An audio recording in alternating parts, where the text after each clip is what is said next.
Hi, everybody. As always, it's just great to be back in a live room again. So I just have to say that. And thank you all for staying through to the end of this long and really thoughtful day. So I want to get started because I know we want to try to keep to some form of time here. And I'm going to start with a slight digression, which is on Monday, Senator Sanders suggested a couple of nominees for be the next Secretary of Labor. And one of them was Sara Nelson. So I have to ask, Sara, would you take it if you were offered it? Well, let me just say that Uncle Bernie put my name out there before I knew he was going to. The short answer, I think, right now, is that we have now an extraordinary acting secretary in Julie Su, who also provides us with some incredible leadership that shows us the diversity of our country and the richness of all of the people who contribute to it. And I look forward to talking with Julie later this week. But I think that there's a lot of jobs for all of us to do. And I think that I am doing a job that I love right now and is really important. And it would be, I'll just leave it here. A direct request from the president would be hard to turn down. And I'm very grateful for Senator Sanders' confidence in me. But I think that we have a lot of strong choices and we all have to play our part. Okay. If I could ask one follow-up question, which is, what would you consider to be the most important qualities in a nominee for the position? So there has to be someone who understands that labor has to be central to the democracy. And I think that whoever is going to fill that role has to be a good right arm for the president and take on the role like Frances Perkins did. And if there's someone who's committed to it in that way and believes that workers are central to the economy and they're going to fight in that way, in that position, and bring that to this administration, I think that that is what the most important quality that's needed. Okay, thank you. And I'm now going to return to the subject of monopolies. Okay, so a question I wanted to open up with, which is, I think we talk a lot about monopolies, and how they change the workplace and how they change the economy. But it often seems to me that a lot of people don't recognize the direct connection, how monopolies, deteriorate the worker actual experience. And I'm curious as to why you think that is. Why, for a question for both of you, why do you think we don't necessarily realize this, and how could we possibly change that? Go ahead. Okay. So I think the challenge is people who work for a living recognize that their boss has some power over them.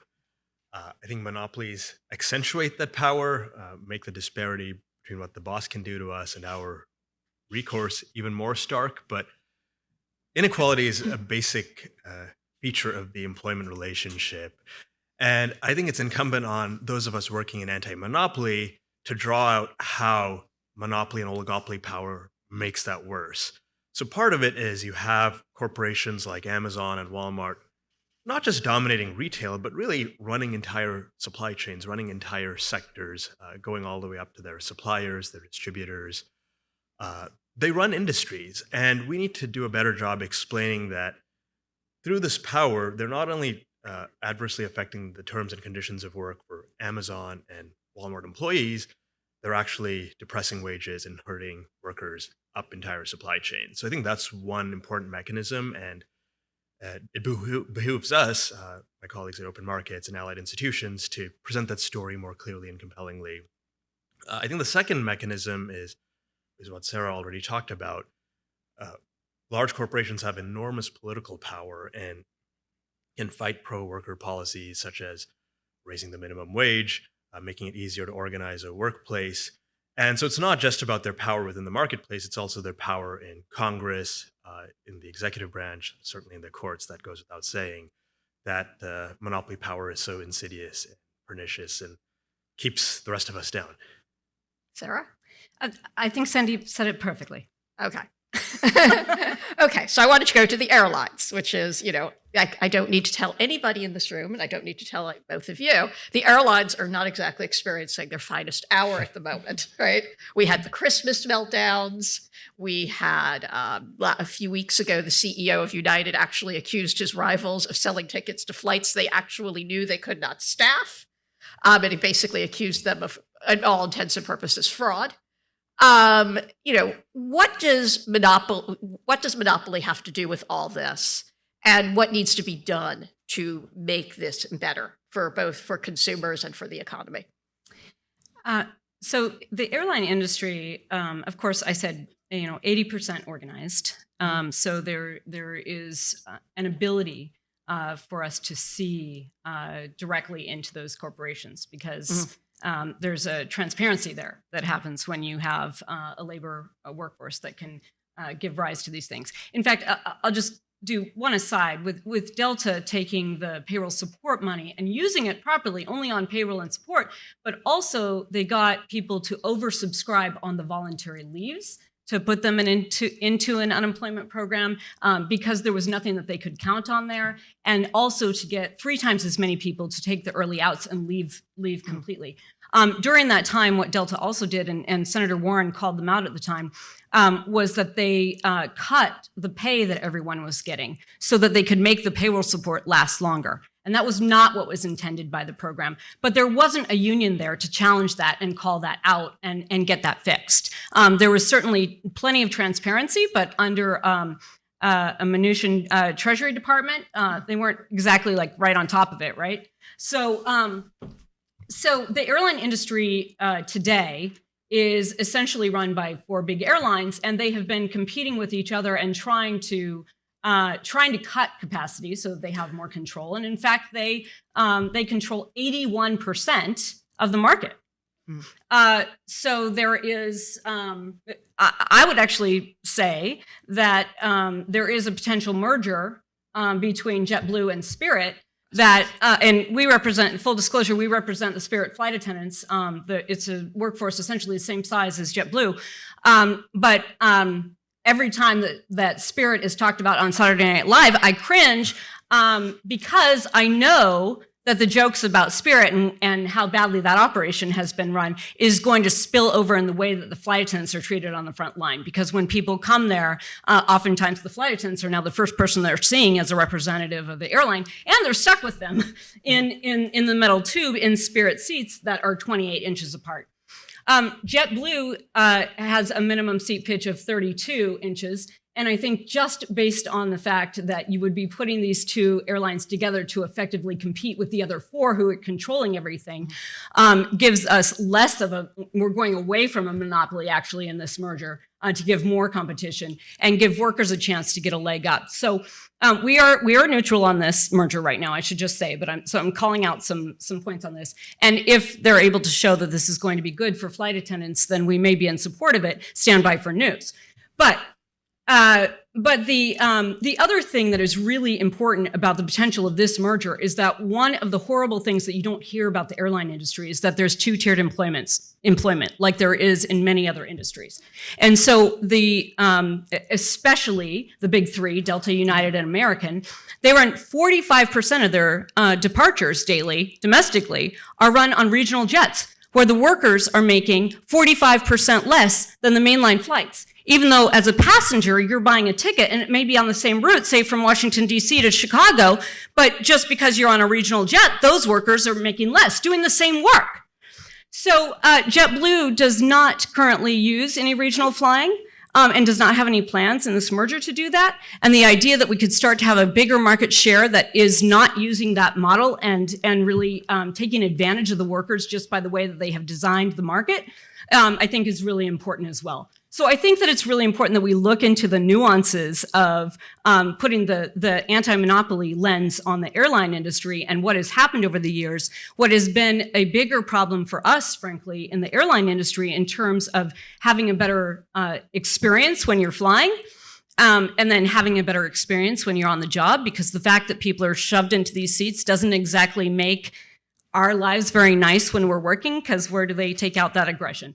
So, so it's important to look at what's really going on there and to be very honest about how is this going to have an impact on raising wages, raising the conditions for people, giving more transparency to the public when things go wrong, because typically whistleblowers need that protection of the union as well. And having all of that transparency and greater competition in a situation where you're thinking, wait, this is opposite because we're supposed to just be opposed to mergers. Okay. This is great, by the way, because you answered like my next 3 questions. But I do have a question. Okay. So earlier today, Senator Warren said Secretary Buttigieg could use his authority more aggressively to either block mergers or, otherwise help with airline conditions, right? Is there anything you would like to see him do that he isn't doing right now? No. So, I think he's had a big job on his hands. I mean, that's the reality. He came on when we were trying to distribute the vaccine. We were trying to still deal with public health measures. We were dealing with a rapidly changing demand cycle. He has made a difference by simply threatening regulation. He has made a difference in their behavior. And the way that the airlines are responding and actually taking measures on their own to change things. Such as? The family seating policy that the president called out the other day. These are something that the airlines took a closer look at. Actually, I think that it was these issues have all been solved by the airlines to make sure that families can sit together. They all now have policies to make sure that they're not disrupting that. That's one example. That was a very high profile example because of the State of the Union. And I also know that because of the very aggressive efforts by Senator Markey and Senator Blumenthal, and then echoed, I think, by the Secretary during this time, there has been a much better approach to refunding passengers who have been disserviced, getting them compensation, taking care of them, rebooking them, and trying to make right when they have done something wrong. So there is more that could be done. I think that I have a whole list of things that I actually want to talk to the secretary about before I shout them out on this live stream Could you mic give us right now. one hint? But it will be on my Twitter feed next week. So there you go. Okay. No hints in advance. Okay. You sure? Okay. I want to talk about, speaking of fees and people paying to see families seat together. I want to talk about junk fees for a minute. One of the things that really fascinated me was when Biden did the State of the Union address. The Washington Insider reaction was like, this seems kind of like small potatoes for a State of the Union address. And then the popular reaction was, this is amazing. Yeah. Right? So for both of you, first, why is there such a discrepancy in that?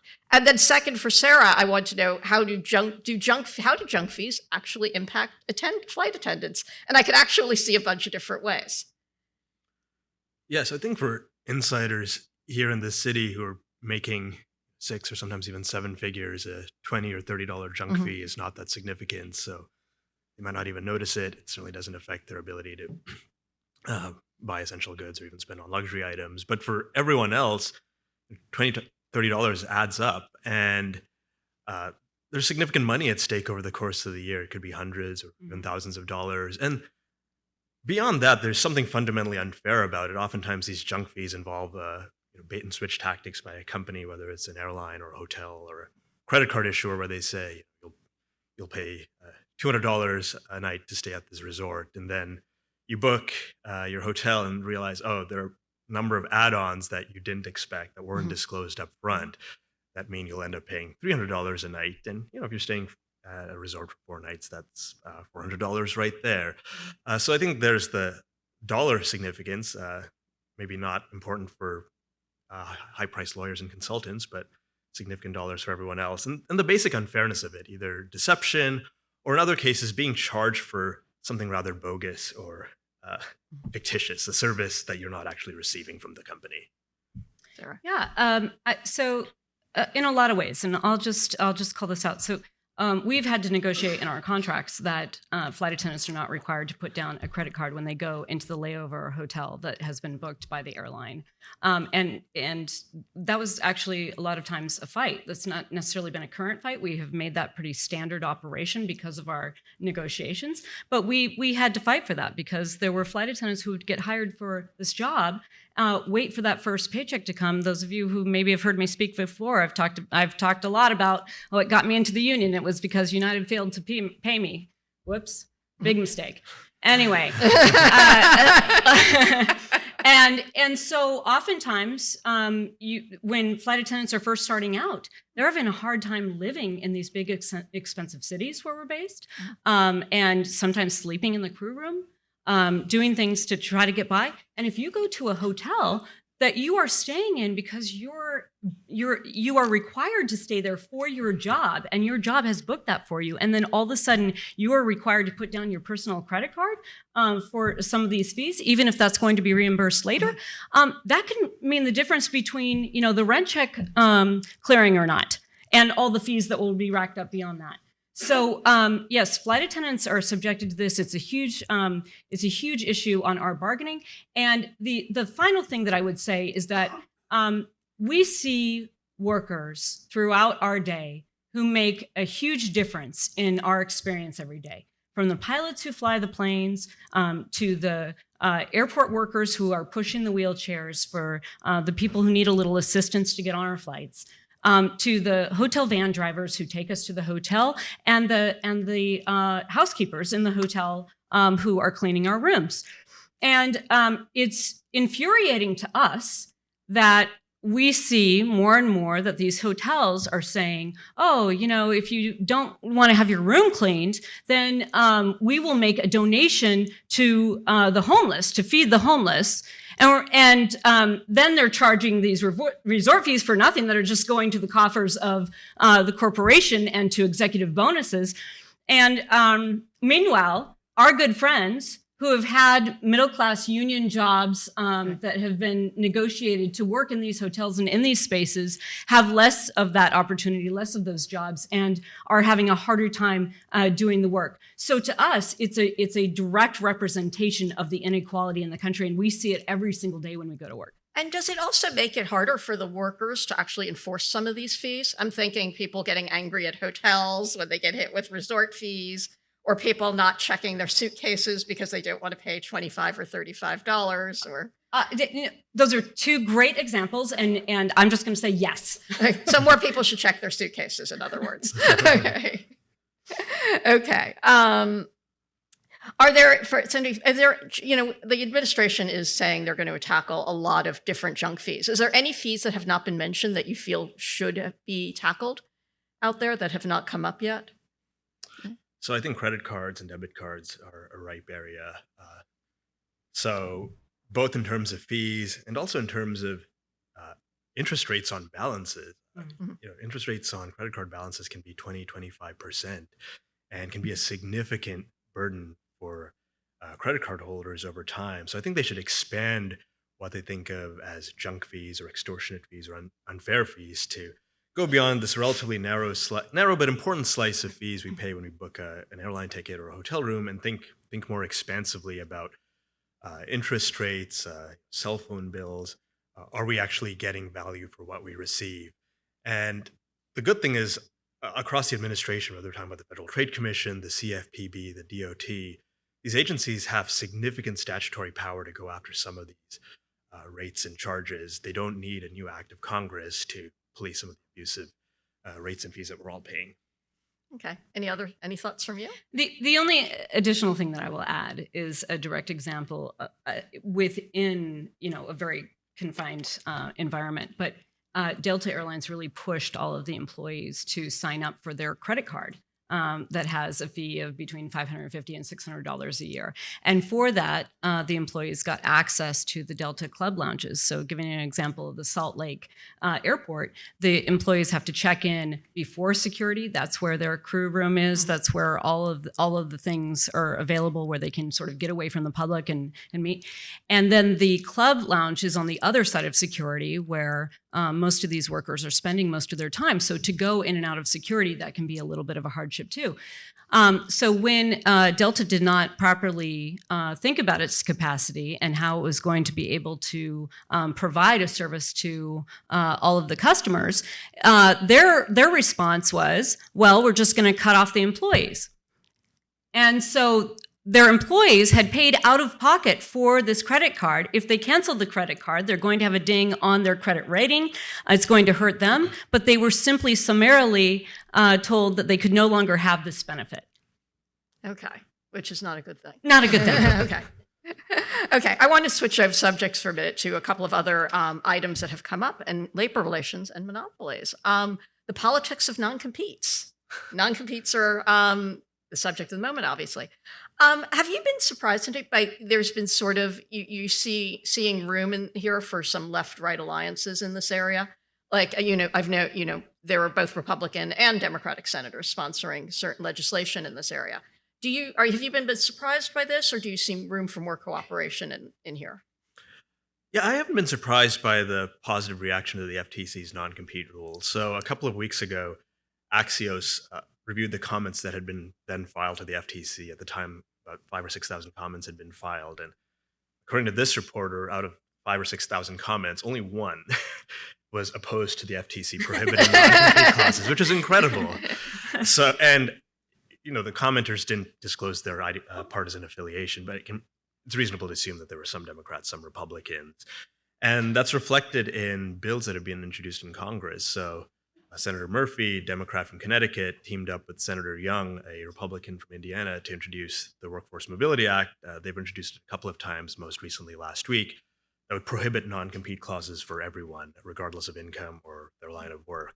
So I think this is an area where there is room for bipartisan cooperation, because non-competes are fundamentally unfair contracts. They strike many people, rightfully so, as imposing involuntary servitude on people. People can't leave a job where they're unhappy, where they're being mistreated by their boss. They can't leave to start their own business.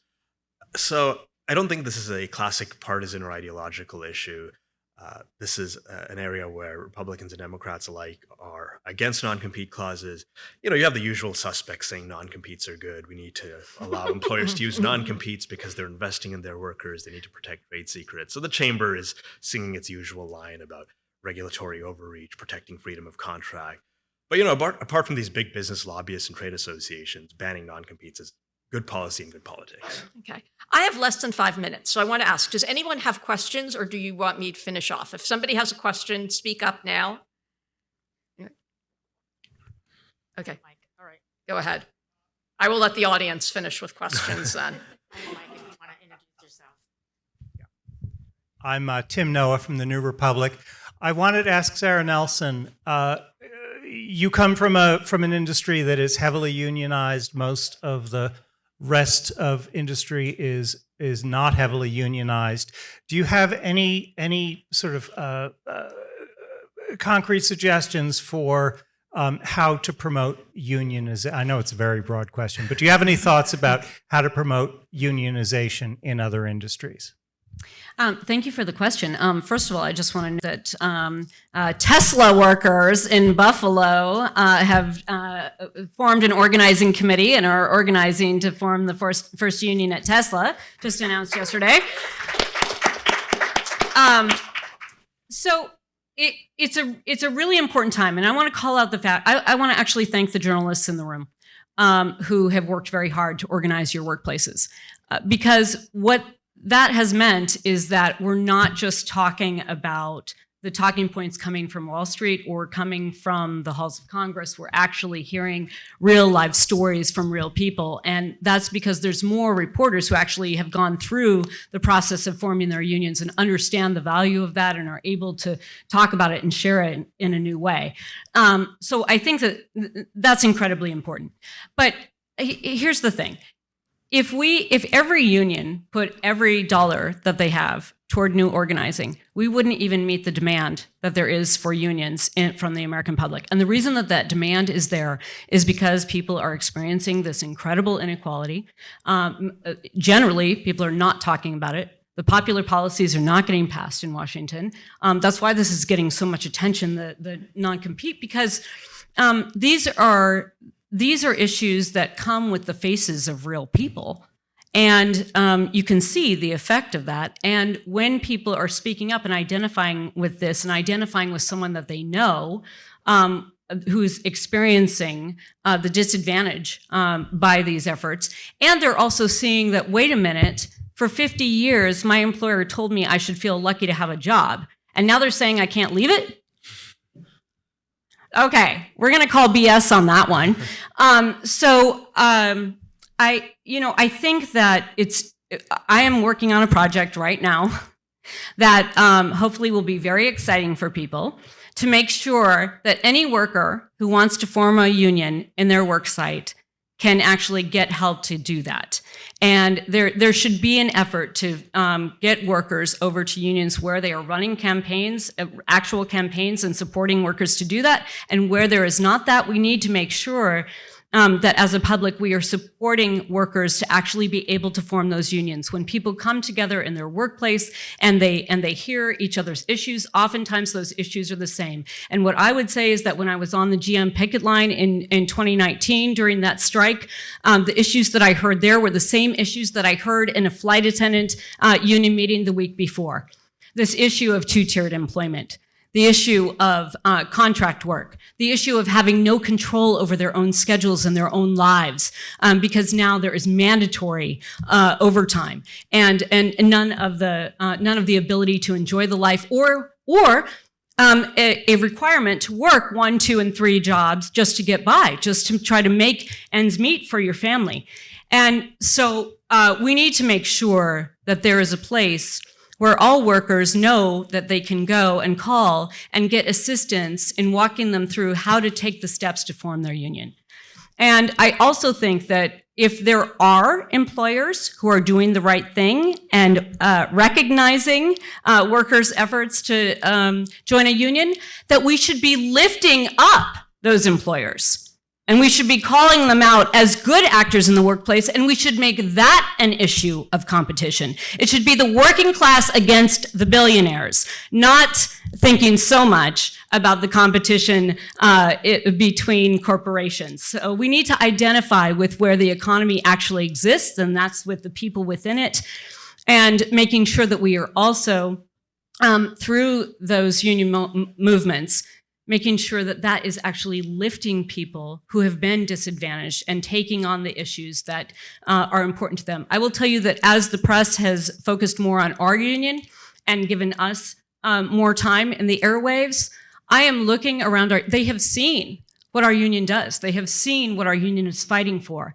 And when I addressed a group of newly elected AFA leaders, and I looked out in that room that was about the size of this one here, and I looked out and I saw people of all ages, people of all genders, people identifying in different ways, people of all races, of all kinds of different backgrounds, and we didn't used to see that.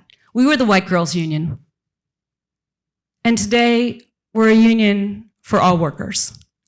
And that's because people were telling the stories of what we're fighting for, and people are looking for leadership. They're crying out. They're starved for it. And so they're holding on to idols who are saying the words in hopes that maybe they will take care of them. All we have to do is give people real leadership and understand how they have leadership within themselves to take charge of their own lives and join unions and have the power to be able to do that.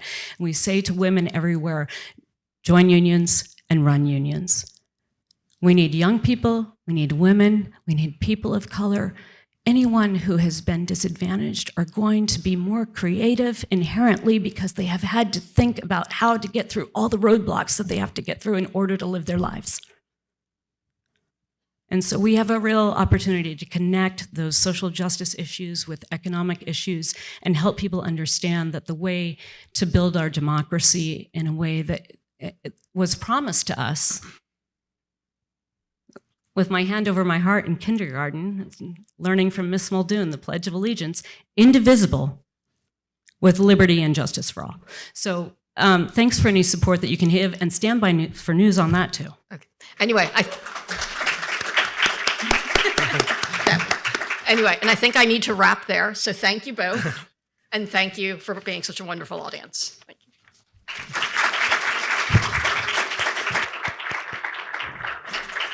Barry, if you don't mind, I want to just, the final words of Mother Jones' autobiography is really where we should depart today. And she said, in spite of the oppressors, in spite of false leaders, in spite of labor's own lack of understanding of its own needs, the cause of the worker continues onward. Slowly, his hours are shortened, giving him leisure to read and think. Slowly, his standard of living rises to include some of the good and beautiful things of the world. Slowly, the cause of the children become the cause of all. His boy is taken from the breaker, his girl from the mill. Slowly, those who create the wealth of the world are permitted to share it. The future is in labor's strong, rough hands, and maybe those that are well manicured too. Solidarity forever.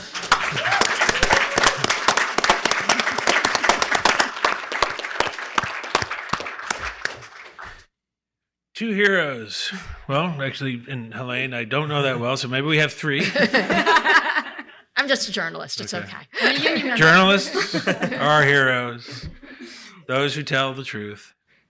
But again, Sara is fighting the good fight in a fantastically original way every day. And Sandeep has delivered something real for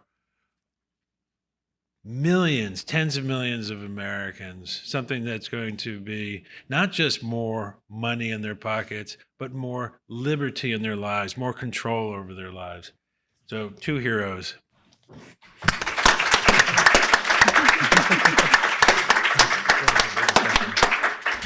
Actually, in terms of heroes, also, here we are at the end of the day, and it's been a long day, and I am just thrilled at how this conversation has gone.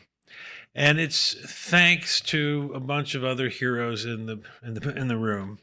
And Sara called out their names before, but it's Kat, and it's Kanzada, and it's Gina, and it is our entire team at Open Markets who all worked, and we have Beth Grupp someplace around here. I think she might be out in the hall, but people really worked hard. This is it's tough putting on an event like this, and it's tough preparing for an event like this. And I know Kat's done 3 of these in 5 months. So one of them in Minnesota, one in Brussels, and one here. So that's pretty good. Thank you, guys.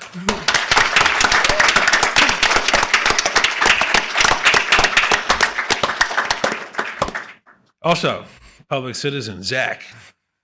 The best timekeeper we've ever had.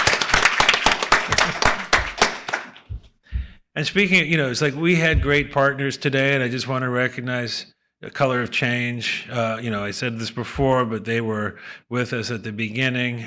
They're just, Rashad is just a terrific, really important voice. The whole organization is important in a way that very few organizations are. And Public Citizen has been there for a long time. It is an institution that proves that actually institutions can stay clean, they can stay focused, and they can keep fighting the good fight. And it's just been fantastic to have both Color of Change and Public Citizen with us today. And the Financial Times, which it's like, which tells you something. It tells you that this is not, it's like this is really kind of a conservative movement. A lot of us. No, this is actually, Lena Khan said this recently. Lena Khan said, we're the conservatives. We're conservative. This is actually something that we used to discuss when Lena was working with us. We are the conservatives because we are fighting to conserve the principles and balances established at the time of the American Revolution and refined over 200 years with great toil, great spilling of blood. to make a better world. We are the ones fighting to protect the America that we knew and to take it to an entirely different place because, as Rashad said, we ain't going backwards. Backwards wasn't so good. But we're taking the best of what existed in the past and we're going to use it to build a vastly better world tomorrow. Just a couple of things substantively. And this is something, I'm going to end on just play off of three things that Sara said. Sara was talking about, the importance of a seniority-based system. Earlier today, I was talking about, we had a few discussions about the importance of non-discrimination. A seniority-based system is a form of non-discrimination. Yes. It means that the boss can't pick and choose who gets to rise and who gets to fall. The boss can't make you get on your knees just to get your pay. The boss can't make you get on your knees just to get to the market. Right now, we have our entire political economy is controlled by platforms that control the gate to the market, control the gate to conversation arbitrarily. They can do whatever they want. They can open the gate or close the gate. It's up to them because we have not applied common carriage, non-discrimination rule to them, and that is the foundation of our democracy, and that is why our democracy is standing on the precipice. But it goes all the way down. It is the foundation of dignity.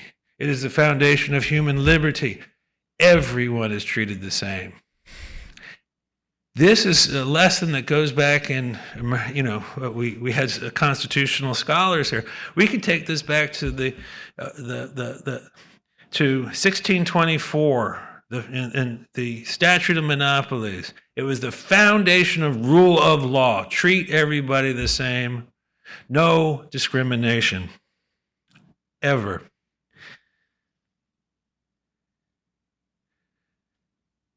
Sara also said, the only effective check on organized money is organized workers. And that's why this last conversation is so important. People in the labor community, the working people's community, have known that what happened in the early 1980s was that the rich folk came in and they broke our unions, or they cut the heart out of a lot of our unions. But what none of us figured out, and this is what this conversation is all about, is what they did back in the early 1980s under Reagan in making it easier to monopolize, is they made it easier for the capitalists to unionize, to bring their power together. So they broke our unions and they joined all their forces together. That's what monopoly is. It's a union of the capitalists. That's how these things fit together. We need power for us, and we're going to break their power.